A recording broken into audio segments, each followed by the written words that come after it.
I'm going to give you a little tour of the Creativate app today, and then we'll spend a bit of time in the quilting software.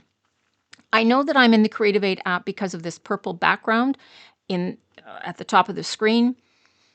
If you are on a device that has a screen larger than 8 inches, and you'll have to check the requirements on the webpage, then you will have access to the crafting and quilting software. I'm on my computer, so I can see both of those. If I were on my smartphone, I will only see the devices or the links on the left side. I will not see crafting and quilting. The screen's not large enough for that. I have a link to the design catalog direct to the website, also to the vault. And then these other ones are information sources that you will have access to. Lots of great information. I'm not going to go into them, but when you have access to that Creativate app, be sure to explore all of these functions, but just keep in mind that these will not appear if you are on your cell phone. All right, we're going to go into the quilting app. And I have several ways of importing or bringing in a quilt design if I've already worked on something. If I have something saved in the vault, then it will appear in my screen with all of my other projects. If I have a design saved on a device, then I can access it from there, or I can start by creating something new, and I can see a list of my recent projects down here on the screen. What we have here is an amazing resource section. There's information on designing your quilt, cutting out the pieces, and then sewing the quilt top together. So you can always go in and spend some time having a look at that. Now let's get started, and just quickly I'll show you how to create a design, a quilt. So there are some preset designs that come in the app, so you can download any one of those and use that as a starting point. Or you can load just a blank template of a quilt. So there are no quilt blocks in here, no colors, and that would be your choice to select what you want. I'm going to start by a 3x3 configuration, and it pops up into my workspace. The default block size is 12 inches. Actually, I should say that we're going to start with the quilt properties up here. So we have quilt properties. You can give your project a name if you would like. And it's telling you what the total size is, including sashings or borders.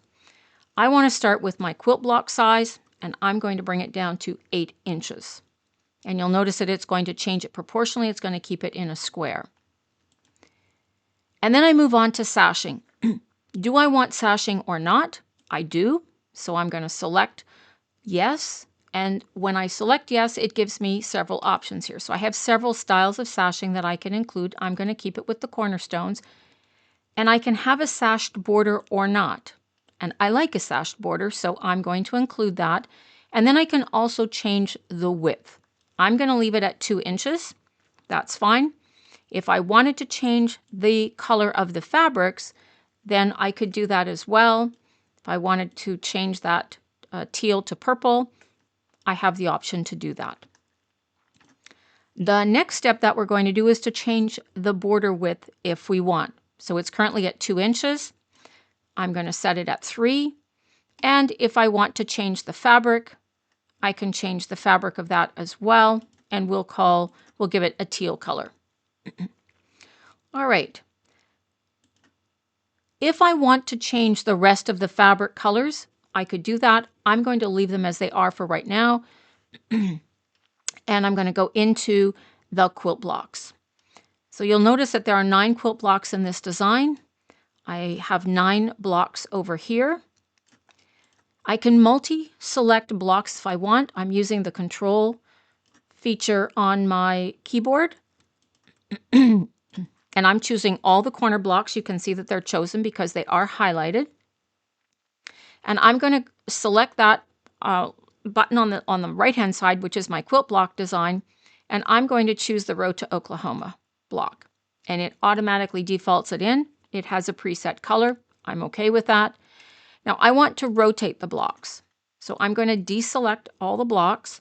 And I want them all to look like this one here. So I will select that block. And then I went into block design, and at the very bottom of the screen, it allows me to rotate that block. Deselect it, select the next one, go down to the bottom.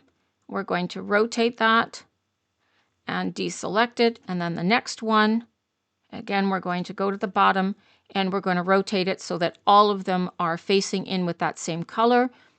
It's my choice to do anything that I want with them. If I want to change the color at this particular point in time, if I want that white to be something else, I can select the white, and maybe I want it to be, let's see what we have here. I want it to be lime green. What it will do is it will change, but it only changed one block because I only had one block selected. If I had done a multi-select and then went in and changed the white to lime green, this time it changes all of them. So it will work changing the color for one block or for multiple blocks. It just depends on what you have selected. I'm going to deselect all of these. Now I'm going to go back to my quilt blocks and I am going to put in a block in these other locations. So again, I'm using my control key. Go to my quilt block design tool. I will select the diamond and bring that in, and now I have my quilt designed. I'm going to leave it like this. I'm going to leave the center block blank because I want to put an applique in there. But now here comes the fun part of this. I can change, there's more things that I can change, units and textures and all that sort of stuff, but we're going to go to the output. So I can change my seam allowance, but we're leaving it at 1/4 of an inch. And we want to make the quilt.